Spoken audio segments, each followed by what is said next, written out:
Hi, Nick Vince here. This week on the Chattering Hour, I'm joined by PJ Souls.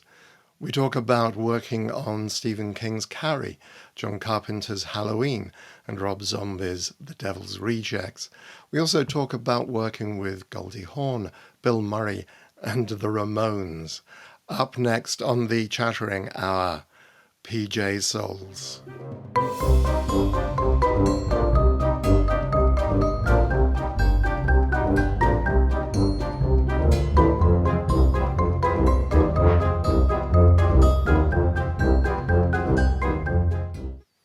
And we're back with my special guest, PJ Souls.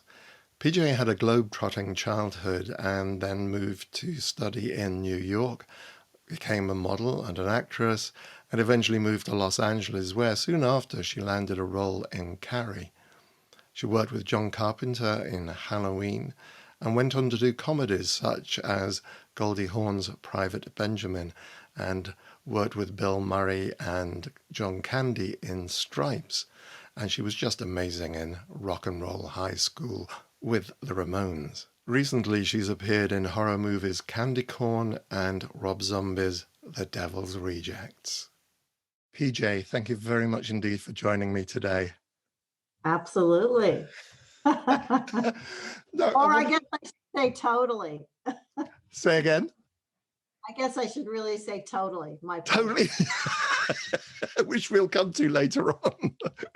But I did want to go back to the very beginning, because you had a kind of unusual childhood, I think. Having been born in Germany, you kind of traveled a lot. So what was your childhood like? It was awesome. I wouldn't trade it for the world. Although I am attracted to guys, my husbands and my boyfriends have all been Americans who have grown up in one city. So I think that is something. But in any event, my father was from Holland, Rotterdam, Holland, and my mother was from New Jersey. And her first husband got killed the last day of World War II. And as a young 20 widow, she decided to journey across and be part of the army reconstruction of Germany. My dad, who was from Holland, had been captured and sent to a work camp in Germany. And the gates were opened by General Patton, so he was forever indebted to Americans. He met my mother and they got married, and I was born in Frankfurt, Germany. So it's a strange journey how I got here and how my two parents met. But so then my mom was working, like I said, for the US Army, and then she worked for an insurance company that was starting to open branch offices. So and my dad got a job starting really in what they always say, the mailroom, but worked his way up quickly with his 6 languages. And he opened up a branch office in Casablanca in Morocco. So we moved there, and then we moved to Maracaibo, Venezuela. And then we spent a couple of years in New Jersey while he worked in New York City. And then we moved to Brussels, Belgium, where I went to high school. So I learned French and Spanish. I know Spanish better, but preferred language is English. So that's my journey. And every country was exotic and enlightening and amazing. And really the thing I most took away from my childhood is how fortunate and lucky I was, because while we were a very middle-class family, and my mother always got a job because she liked to work, and she was a very, very good secretary for any of the army that was stationed there. She was always the top guy's secretary, and just loved that. And that allowed us entrance into the PX and commissary, whatever base was nearby in that country.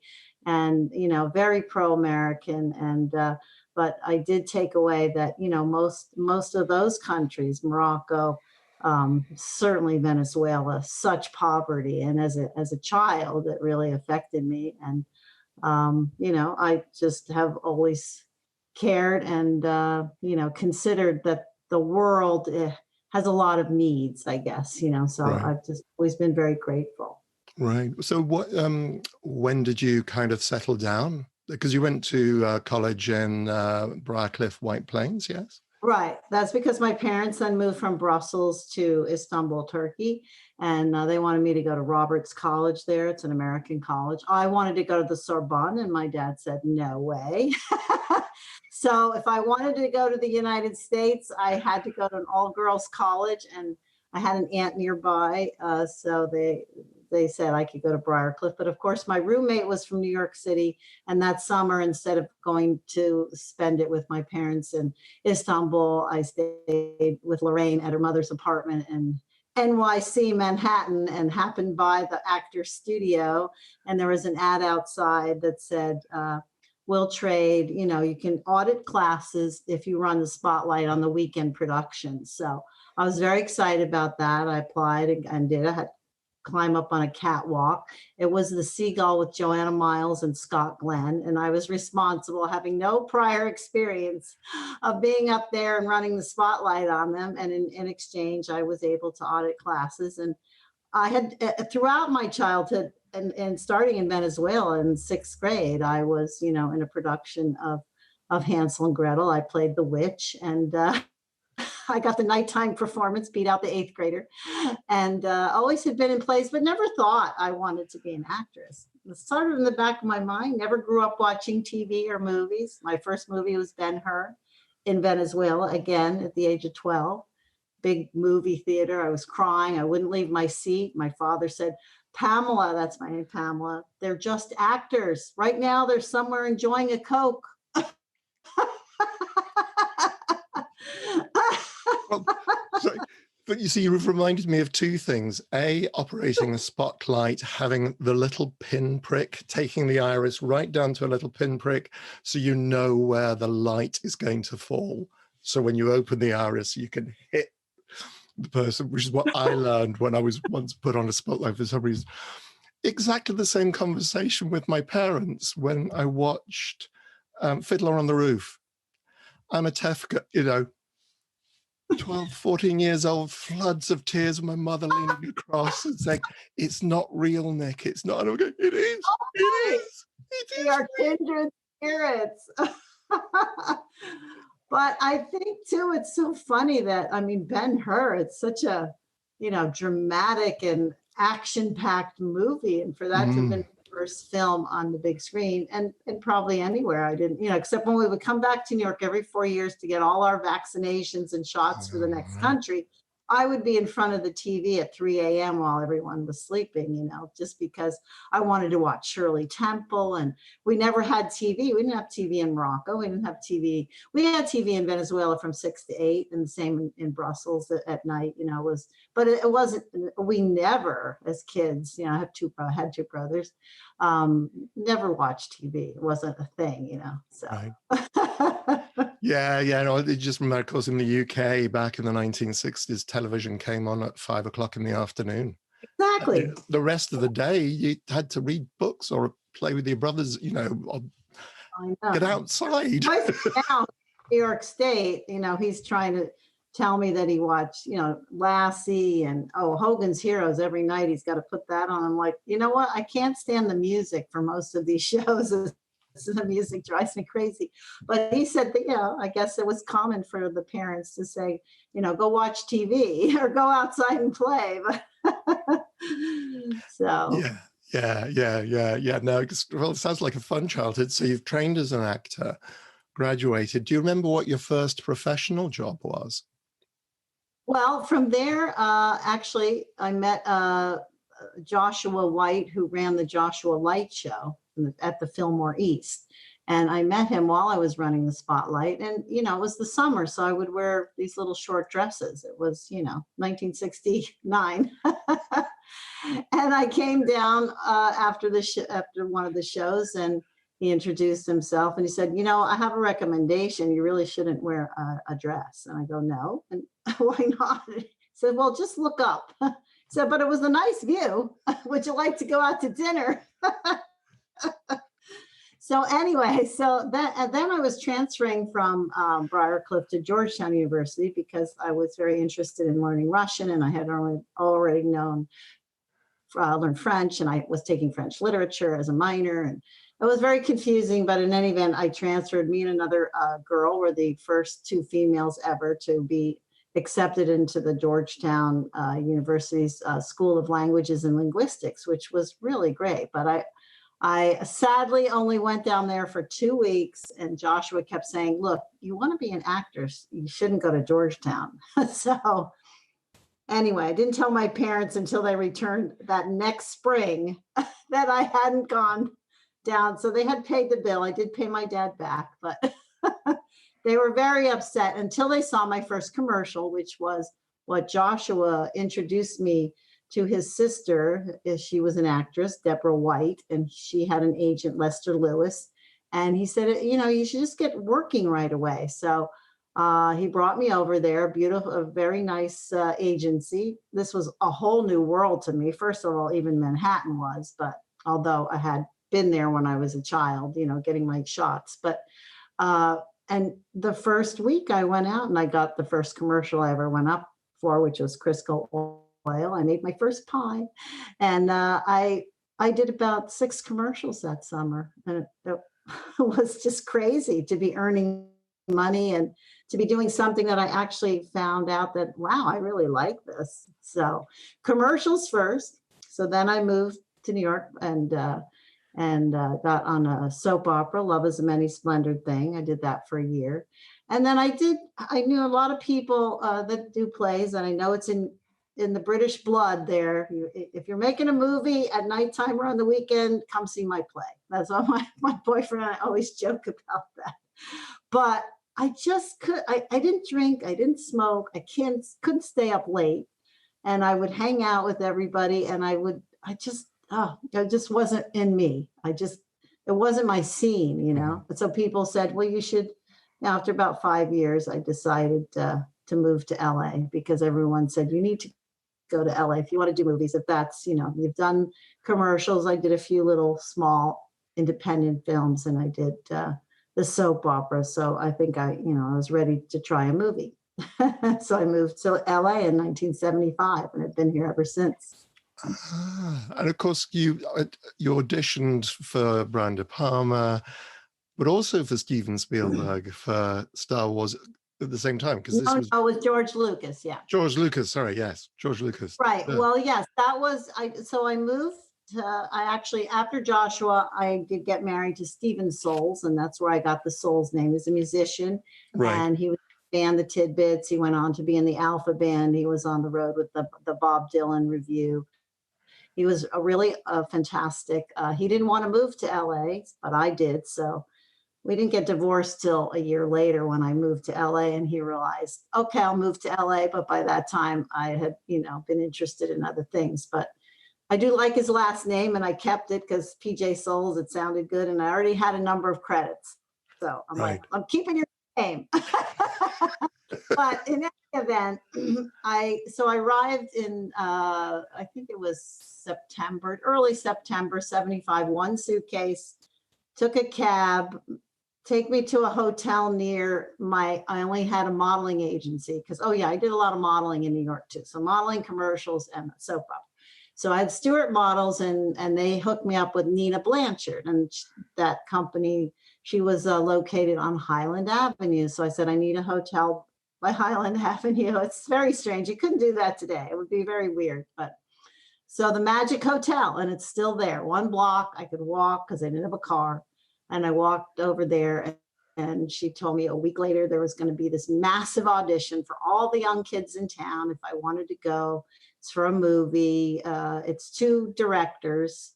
I didn't know either of them. And at the time, they really weren't well known. Yeah. So I get there.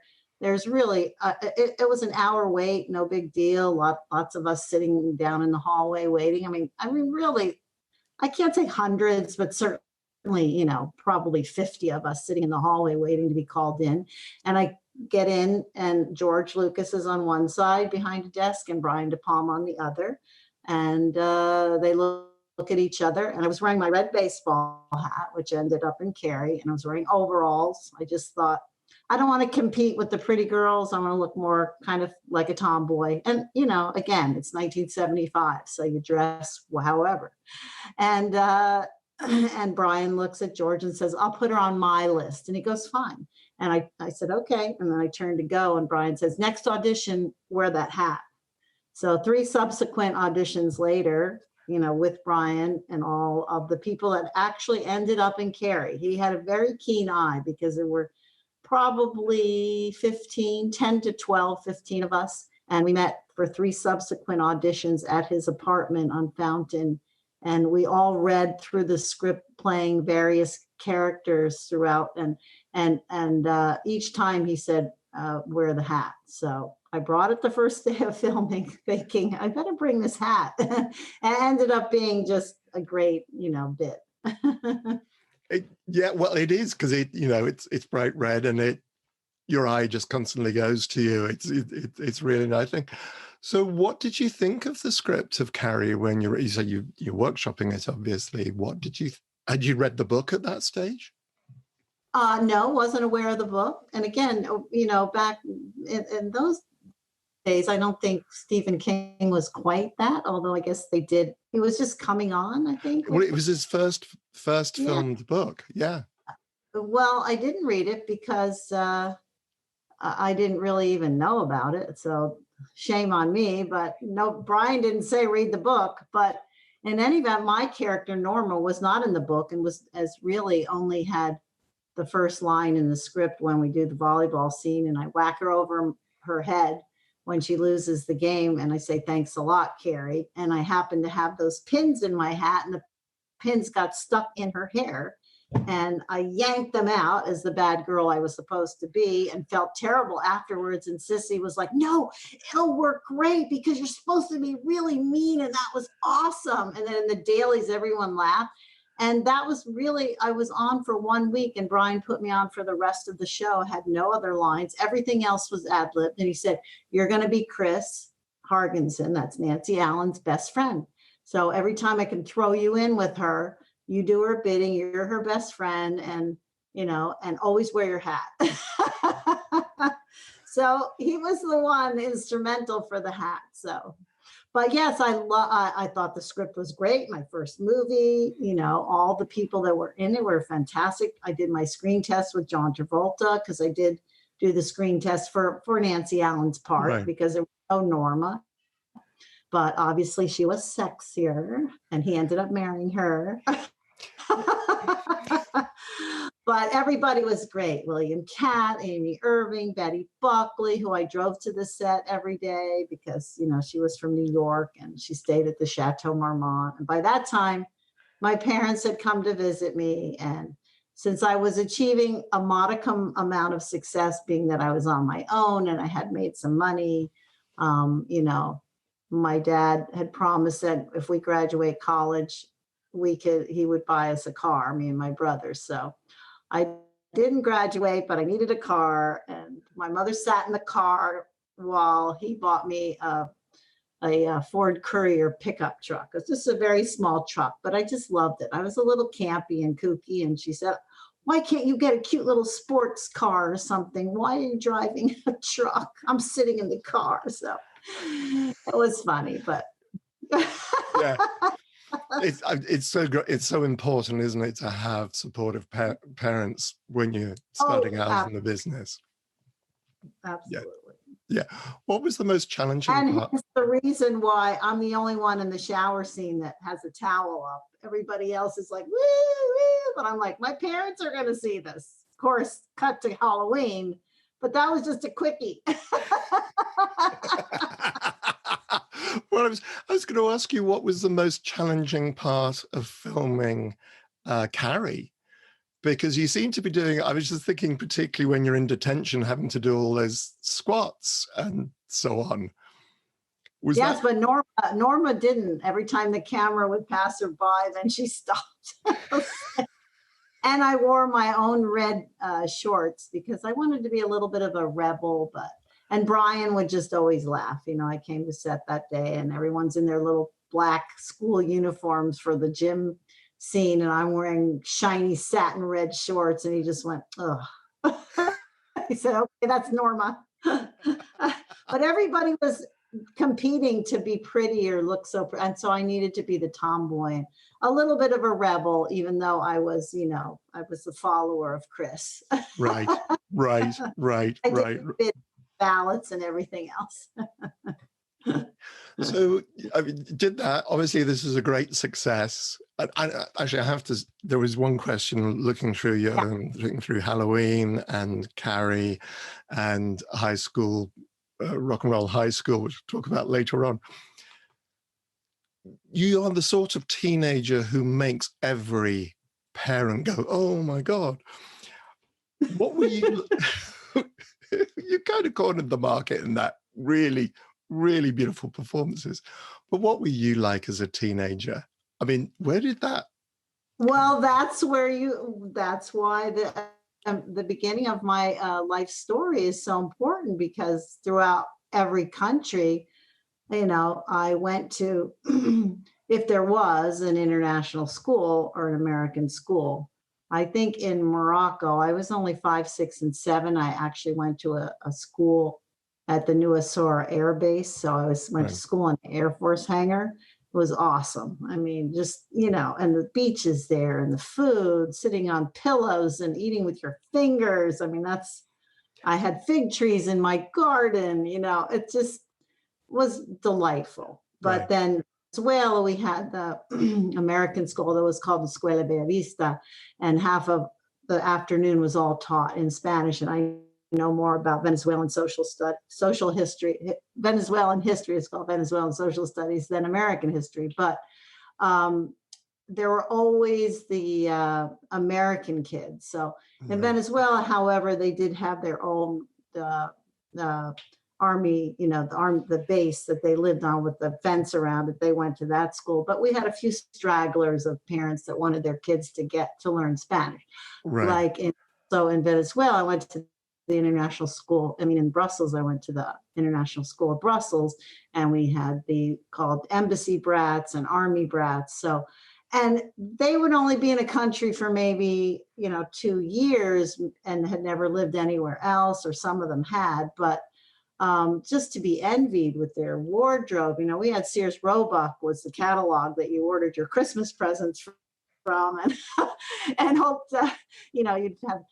So, and I always looked at them, and they just had such joy, and they were so free spirited, and and I was extremely studious. I was very responsible. My brother was born my mother got pregnant in Morocco after being told that nobody, if you've been told by your doctor after me, they said to her, don't worry, it's over. You've got 2 kids, a son and a daughter. It's fine.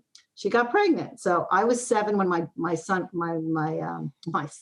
brother was born. So I was responsible for him and took it very seriously. I had a lot of errands. Since both my parents worked, I had to come home and, prepare, set the table, prepare the meal, have it ready. So very responsible child and teenager. And up until, I was up till 2 a.m. doing my homework, because in those days you wrote things longhand. And if I made one mistake on one page, I would write the whole page over.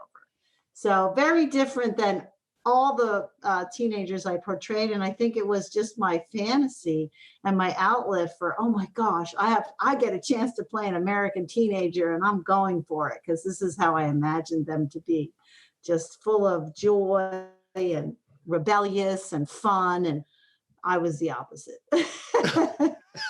Well, thank you, Victor. That is fascinating. That is absolutely fascinating. But see, it's how upbringing can contribute to what you bring to your performances, because, especially like Linda in Halloween, oh my gosh. And in Brussels, I had a best friend, Cindy Clark, and she was from Peoria, Illinois, and had never been outside the country. And she was such a bad girl. She smoked. She was going out with a guy from Brussels. And I'm like, oh my gosh.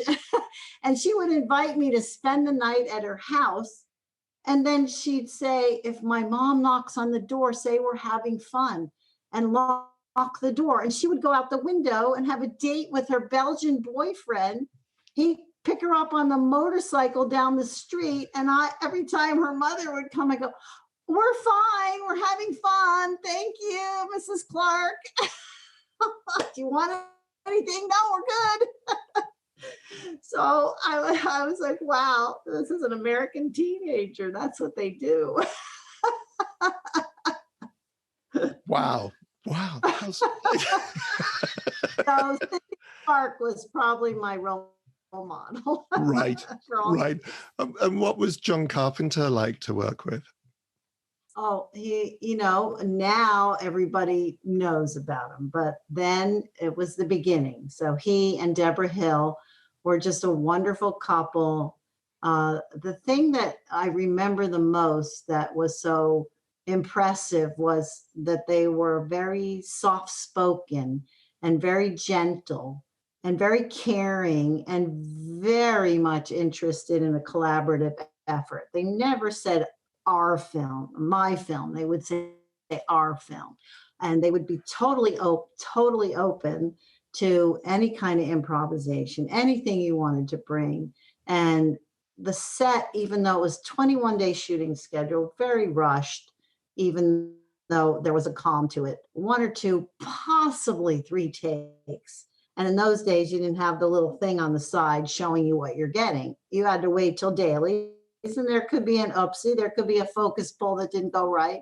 There could be a lighting issue, but we weren't going to shoot it again. So you better get it right. And it better not be the dialogue or the actor. And that's what I thought. So very conscientious and concerned with, doing my best right out the gate, first take, which was exciting because we did do a little bit of rehearsal, but not really. There wasn't the time, and we had to quickly move from location to location. But John Carpenter just had a sensitivity about him that just, it made the whole set feel very special, like a real collaborative effort. And so after Carrie, which was a studio picture, and it was Brian De Palma who came from New York, and that was his movie. And even though you could improvise, and obviously my character, that wasn't even in the script, but there was a sense that he was the king of the set, whereas John Carpenter was like, we are all making this movie. And I remember the gentleness of the filming, and I've really never experienced it again. Right, because of course you work with Jamie Lee Curtis and Nancy Kyes, who I've also... Right. Yes, you've interviewed. Nice. Yeah. She's lovely. Yeah. Well, Jamie, that was her first movie. She was 19. She was very excited, but very nervous. She said she was really more like Linda than Laurie. We should switch parts. I go, no way. You're boring. You've got the boring role.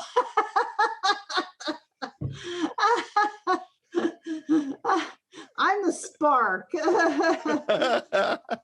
Anyway, she was delightful. It's funny. The first day of filming, we just all, in fact, it was when we met at casting and they wanted to take some pictures once we were cast.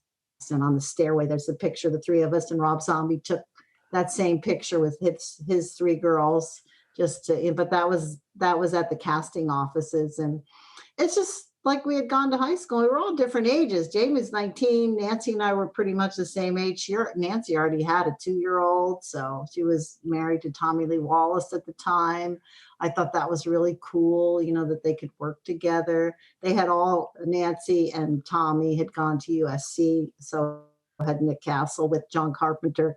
It was just delightful. So, and then everybody asked, and again, because, you're from the UK, Donald Pleasance wasn't really aware of him, again, because of probably, my lack of movies in childhood, but he was very quiet. And when I asked John Carpenter, does he like us, or what is his problem? He doesn't want to talk to us. And he said, you know what, he just wants to be in character the whole time.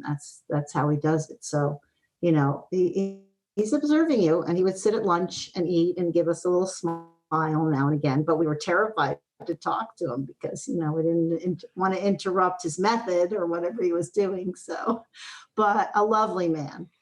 Right, right. Yeah, no, wonderful. I've had some lovely stories about Donald Pleasance, who had just such a great presence on screen. Yes, absolutely. You know, true British character actor.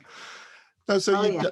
And then when we watched the cast and crew screening, I mean, one thing was making the movie and how delightful everybody was, but then we watched it and, you know, from the script, you think, oh, good, you know, I just want to do my best. I want to get another part. This will be great. This will springboard me to opening the doors for casting agents. I've been in a movie. And like I said, at that time, John Carpenter's name didn't mean anything. And if you're in a horror, I mean, to the people in the know, yes, but not in the studios, or if you're trying to get on Airwolf, any of the you know shows that were on at the time. But the fact that you had experience under your belt meant something. But so then we go and I see the movie and I'm blown away, but 50% I'm blown away because of the music. And he never mentioned, oh, I'm going to do the music. And then I hear the music and I'm like, what? Is this guy like just 100% genius or what? So we're all fans of the movie, but it took a while. It was a slow rise, let's say. And again, right. because horror movie considered, oh, that's kind of lowbrow, you know, but I don't know. I think, of course, now it's everybody hails it as a masterpiece. So I'm very proud to have been in it. Yeah, yeah, and you know, many sequels, so you know, and different incarnations of it. Because you had to go back and do some extra scene a few years later when they put Halloween on TV. Is that right? Right. They added another scene. I think it was a year later, and Right. that was fun. I think it was just a day of shooting. I go over to Laurie's house. I borrow a blouse or something, and that was fun. It was sort of like a little reunion. And I guess, you know, for the TV version, when we did film it, I remember the "See Anything You Like" scene. I had to, okay, just don't drop the sheet too far down. And so that was for the TV. But because they had cut out, I guess, maybe bad language or other scenes, I forget what. We had to add some more because as it was a pretty short film for, you know. But that was just fun. Right. No, you talked about working in horror and so on, but I mean, one of the other things, I'd not actually seen it before, and that was Rock and Roll High School with the Ramones. What was that like? Were you a fan of the Ramones before you made this film? No. Are you kidding? No. No, but again, there's the American teenage dream role. And I had always, you know, my first husband, Stephen, was into music. From him, I learned obviously a lot about American music. Obviously in Brussels, you know, I graduated high school in 1968. So I knew about the Beatles, loved the Beatles. You know, never went to a concert or anything except when I got together with Joshua, and he, like I said, did that pulsating light show at the Fillmore East. And he, you know, I would stay maybe until 10 o'clock and I go, I got to go to sleep. Of course, Jimi Hendrix came on at midnight, but I wasn't there. But by the time I got to LA, we're talking the Eagles, Jackson Brown, you know, Joni Mitchell, Neil Young. These are people that was my music. So Alan Arkish gives me a cassette of the Ramones and said, you're their number one fan and you're going to sing a song. So, you know, get to know their music. And I put it in. At the time I was married at that point to Dennis Quaid. And he also was a musician and always played the guitar. But again, we like country music, not country, but, you know, I guess California music. Right. Oh, California. And I just remember it didn't make any sense to me. And I'm like, oh my God, I have to be their number one fan. What is this? Ah! And then the first day of shooting was when Joey, if you've seen the movie, sings to me in my bedroom. I have the whole fantasy sequence. These are the Ramones. How do you do? Okay, now we'll proceed to shoot this with this scene of you having your little dream sequence. So, but Johnny was great. And man, now I love the Ramones. And of course, it took me a couple of years, but, and then seeing the movie. And I liken that movie to their Hard Day's Night. It's sort of the Ramones' Hard Day's Night. It's just a great film. It puts you in a good mood. It's fantastic. Yeah. Well, I had not made the connection, but I clearly see when, because it's kind of a concert movie in part, really. Concert movie. It lets you know a little bit more about who they are, at least in movie terms. And then they do have that footage, which took 3 days to film, and it was very difficult because we advertised for real fans. And when you get real fans and they expect to see a concert, they don't want the film, the filming to stop every 5 minutes to get, the actors up to the front of the stage or to shoot a different angle. And so that was strange. But I bought all my own wardrobe because the wardrobe budget was $100. And I thought, okay, that'll buy me some tights. And I have a story about Rod Stewart because the jacket in the opening scene, it's got musical notes on it, and it was at Fred Segal, and it cost $300 back then. Silk jacket, wow. Pink lining, beautiful. So I auditioned for it. I knew in my heart I was going to get it, but I went to Fred Segal. I saw that jacket. I was like, I need to put this on hold because I'm up for a film, and if I get it, I am buying this. And so I get it. I go back. And I asked them to bring it from behind the counter. I'm trying it on. No, I didn't try it on. He handed it to me, and Rod Stewart's in the store because I don't know if you know Fred Segal, but very, swanky, expensive, one-of-a-kind items. And he was there. And they handed it to me. He grabs it out of my hands. I'm buying this. I go, no, you're not. I had it on hold for 3 weeks and it's mine. I need it for a movie. He goes, nope. And he puts it on and he's parading around. And I said, it looks really great, but let me wear it for the movie and then I'll give it to you. I promise. Of course, I didn't fulfill that promise. And he just kind of gave it back to me. He said, here you go. But I just thought that was so funny. And it's Rod Stewart approved. Just thinking the bloody cheek. Exactly. So, I mean, what are the other, you mean another couple? If he knew I was half Dutch, he might have, asked me out, but no. Well, that would be a very different life, yeah.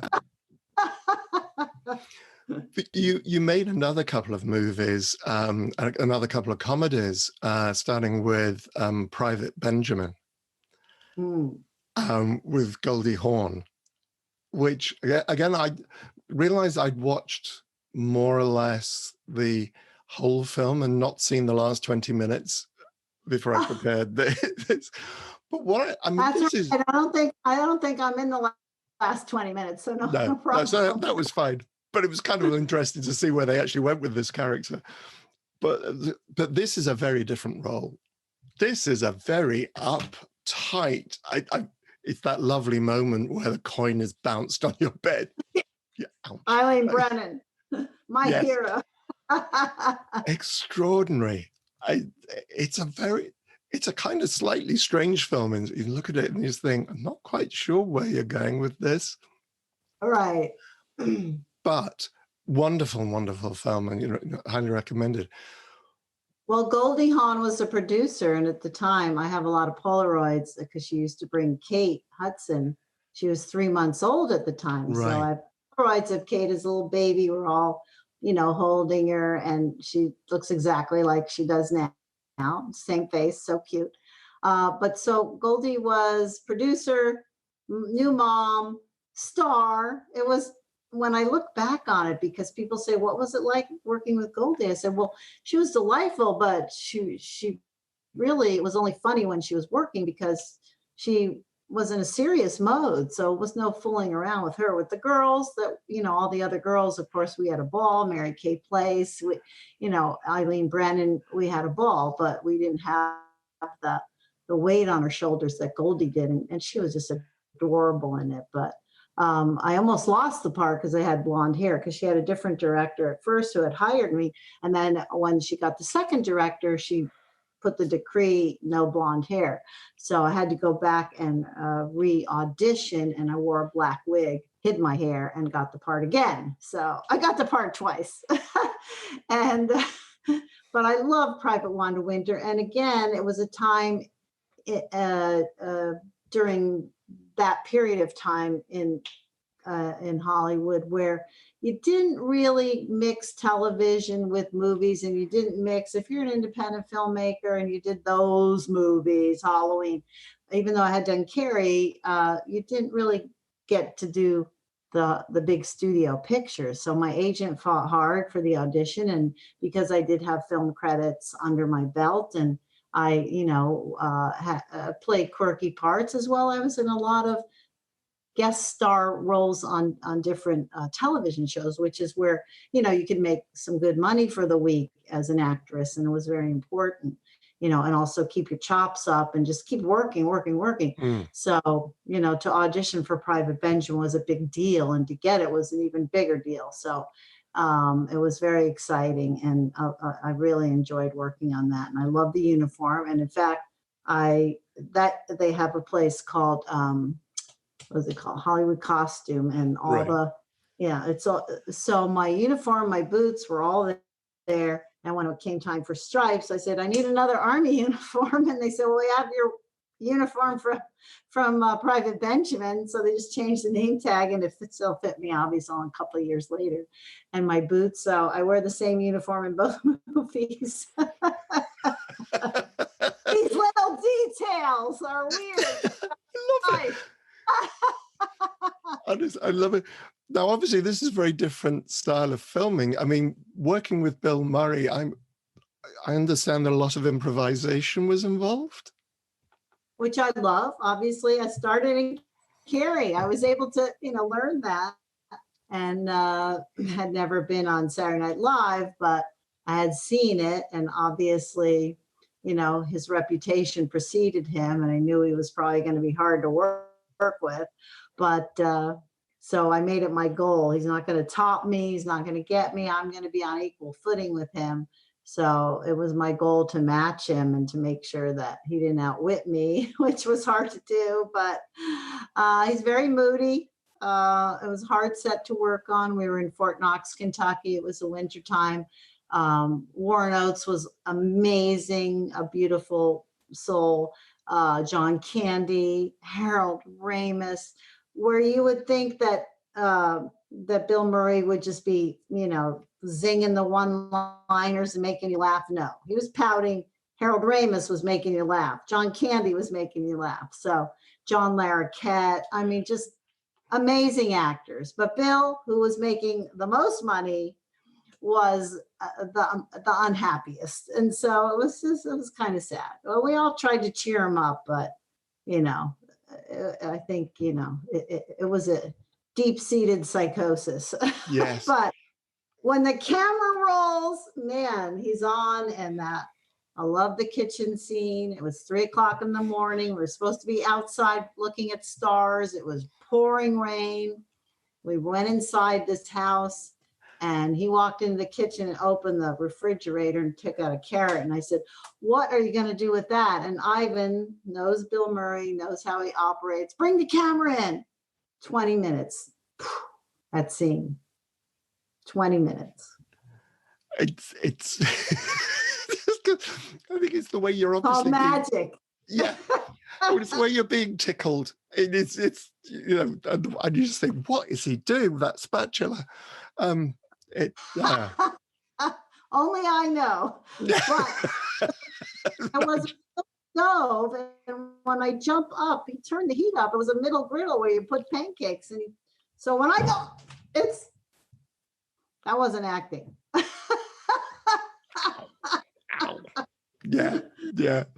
So move us on. I mean, you returned to doing horror with Rob Zombie in The Devil's Rejects. I know it's a really tightly done scene. What did you think? What, again, working with directors, what was it like working with Rob Zombie? Well, Rob probably reminds me the most like John Carpenter, very soft spoken, very gentle. I did do a movie called Candy Corn, and Josh Hasty. It reminds me very much of the two of them. Again, these men that have a very gentle, soft spoken way, but they're powerhouses. And Rob Zombie in music, and then, you know, on in terms of the movies they like to make. But it was funny because my agent said they want to see you for this movie. So I just went down and did an audition. I don't remember. It wasn't really that scene. I don't think it was something else. I think it was a Firefly scene. And I was like, oh, I'd love to get this. But then I didn't really know Rob Zombie except for his music. So at the time they still had blockbusters. And she said, well, why don't you rent House of 1,000 Corpses, which I did. And then the next day I said, no, I'm out. No. And she said, well, I think the scene they sent me, and let me send it to you. You don't die. And I went, oh, okay. Well, let me look at it. And then, oh man, I tossed and turned. And yet, you know, again, this is Rob Zombie is the new group of directors and who are coming up, who saw Carrie, who saw Halloween, who know Rock and Roll High School. And so they want to choose from these actors that they grew up loving and admiring. And so that was appealing to me. And I kind of liked that. And also my agent told me I'd be working with Sid Haig, which I wasn't completely versed in his, you know, amazing career, which now I watch movies. He's with Anne Margaret in a movie. I'm like, what? It doesn't even look like Sid Haig when he was young. But and so, and the fact that I didn't get killed, I don't get killed. So I was excited to do it. Turned out to be a really fun day.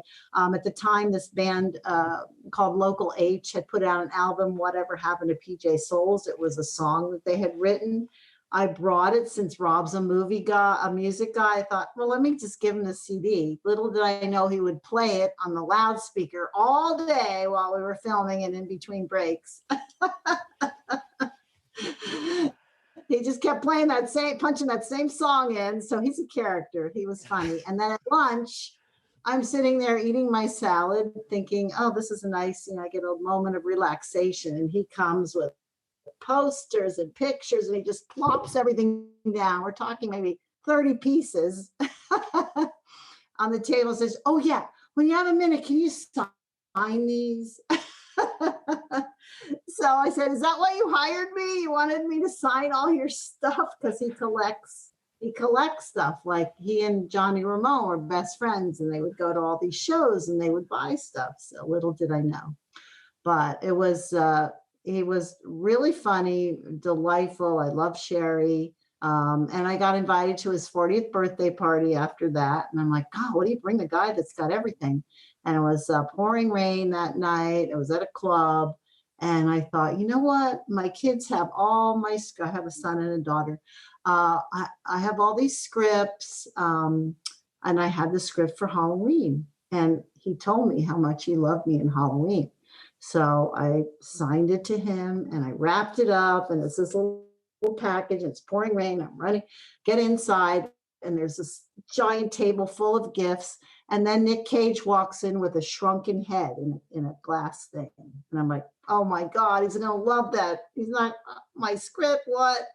So, and then we leave, my boyfriend and I leave, and it's pouring rain. I'm like, oh my God, I don't know.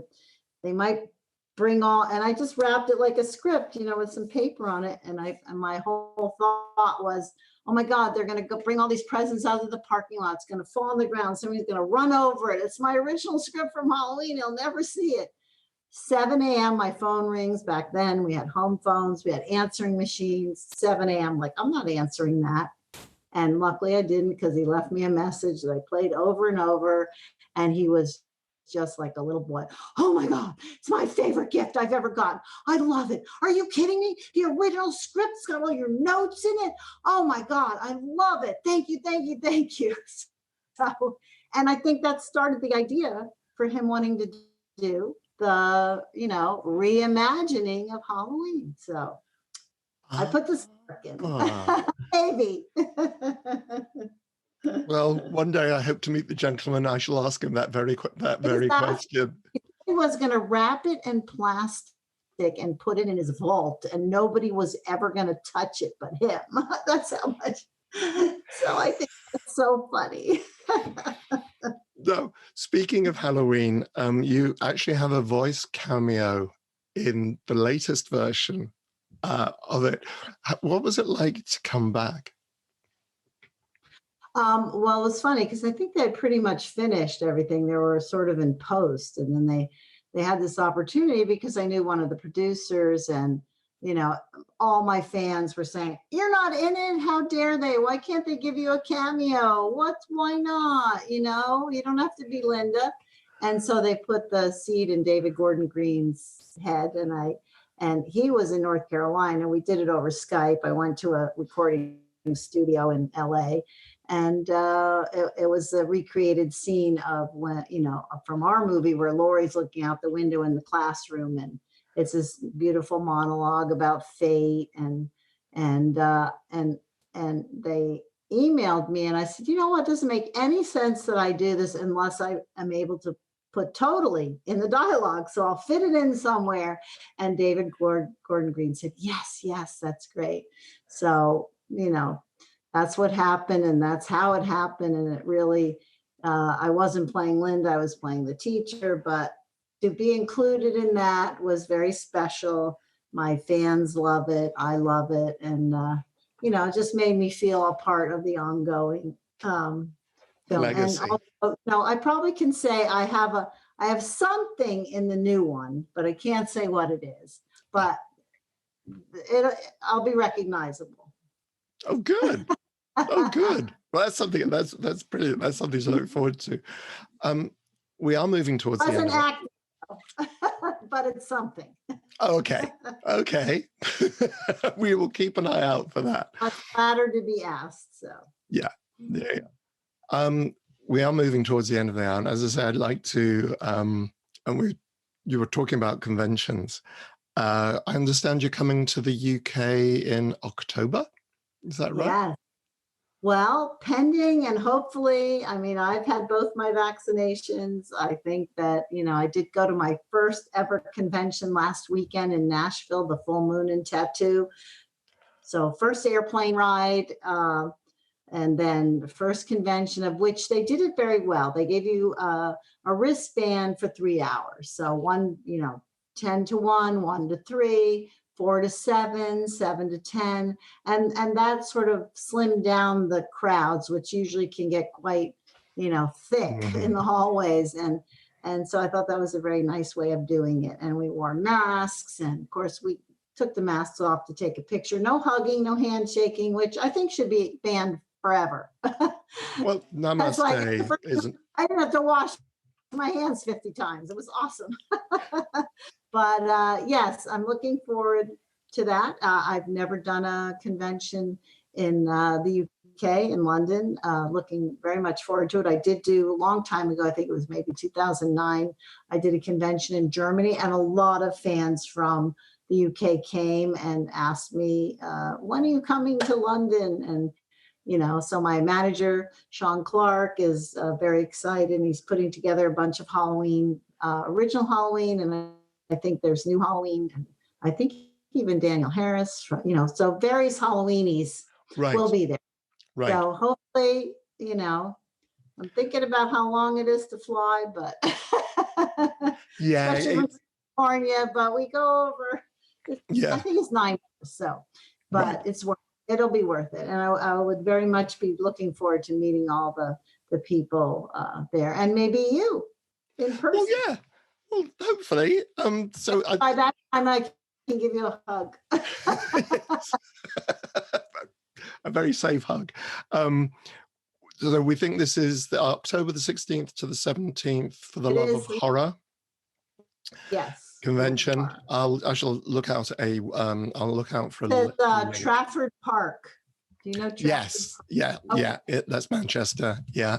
I will put a link in the when we do this. Now, before I let you go, it's tradition that I do ask you some questions about things that you might want to take into the afterlife if you're doing the luggage in the crypt.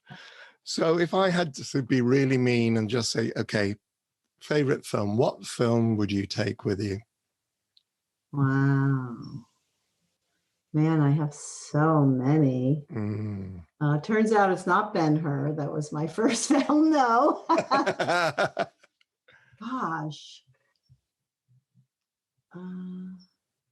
I would say, I mean, I don't want to be egotistical, but if I'm going to laugh and have fun and remember my life, Rock and Roll High School.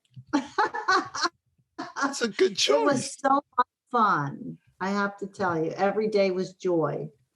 So. Okay, that sounds to me like a very, very good choice. What about a book? Gosh, I love 100 Years of Solitude. That was really one of my all-time favorite books, the intensity and the depth of it. But I think most recently, or in the past couple of years, I read The Invention of Wings, Sue Monk Kidd, about the, actually, you know, my favorite thing is historical fiction. Right. And it's historical fiction, and it's about the first two female abolitionists. The lead character was presented, you know, by her father for a birthday gift on her 12th birthday with her own slave, a little 10-year-old girl. And she refused to accept the gift, and she was sent to her room, and no party was had. And from there starts the chain of events of her, you know, starting the beginning of changing history. And it's just the most beautiful, beautiful story. And I love prose. And I love historical fiction. So I love facts, and then you make up the dialogue and what might happen that day.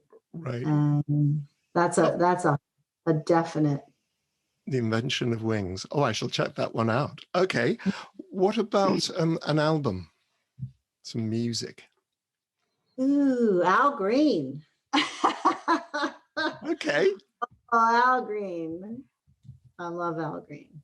Okay. Yeah, his albums. Okay, we'll do a special edition where you got them all, you know, a really long playlist, basically. What about a favorite food or drink? Well, my favorite food, probably because of Venezuela, are mangoes. We had mango trees in our schoolyard, and on the way to different classes, I would always, you had to run to the water fountain and clean off all the drip.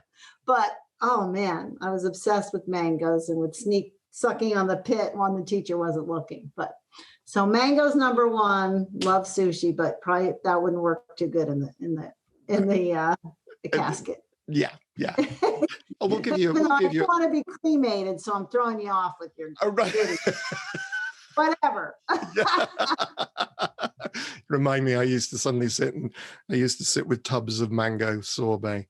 Yes. In an evening and just go through a complete, hence a large waistline. No sucking on the pit for you, though. With No. That's the best part. Come on.